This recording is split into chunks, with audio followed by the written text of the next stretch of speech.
Last night on The Flash, we headed to Bummer-ville. There was not a lot that happened in this episode that was, fun. The episode wasn't dark per se, just one bummer after another. So this video will be pretty short. Sure, we learned a few things about Zoom.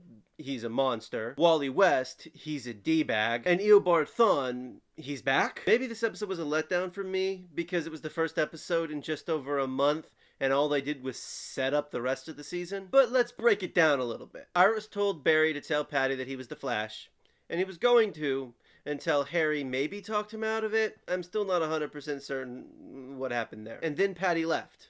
I guess. It seems just weird to me that they bring her in at the beginning of the season and then 10 episodes in, they show her the door.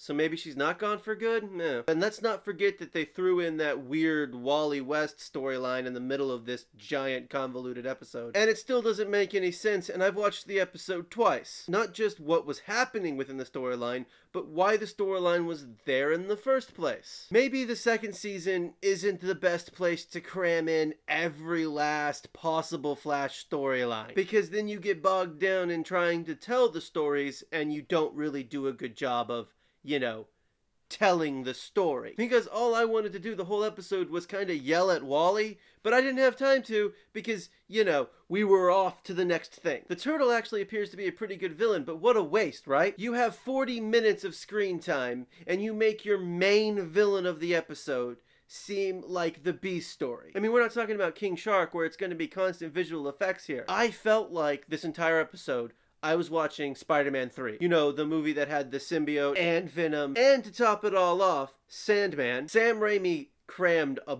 bunch of crap into one movie, and it should have at least been two, maybe three. And that movie was a letdown because they tried to do too much in it, and that's what this episode was. I know some people out there aren't going to agree with me, but it's just the way I feel. It wasn't even until the end of the episode where stuff actually started to happen. Patty left, Harry killed the turtle, or at least I think he did, and then Eobard Thawne showed up. Oh right, also Jay is dying, and the only way to save him is to stop Zoom, because that's just one more thing. All of this happened in the last, 10 minutes of the episode? And the cherry on top of this bummer fest was that there wasn't really one standout line that I thought was particularly funny or witty or whatever. Nothing really made me laugh or chuckle. The closest thing we got was that Teenage Mutant Ninja Turtles line, and that wasn't that great. That's pretty much all I have to say about this episode, so thank you for watching, and I will see you next time.